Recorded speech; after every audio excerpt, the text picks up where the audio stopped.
Ang Joint and Combined Simulation Planning na binubuo ng AFP Battle Staff ng AFP Command General Staff College at ng 2016 Balikatan Exercise Directory ay magpapamalas ng kapabilidad ng Armed Forces of the Philippines sa mga crisis scenario.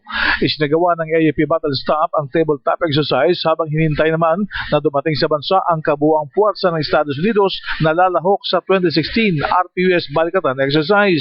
Ayon kay Captain Frank Sison, ang opisyal na tagapagsalita ng AFP sa RPUS Balikatan, pinagplanuhan din ng kunwari isang malaking earthquake scenario sa Metro Manila.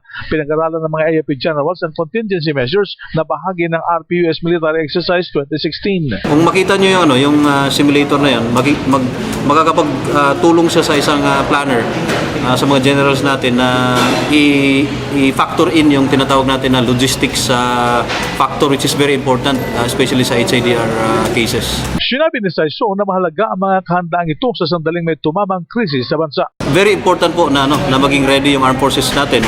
Kasi nakita po natin yung oportunidad na to na nandito yung mga Amerikano, sila yung may mga asset eh. So, let us take their tactics, techniques, and procedures in doing such, yung tinatawag natin na Logistics Points Operation, yung CLP. Para sa DCRH News, RH911, Bing Formento naglilingkod sa pagbabalita.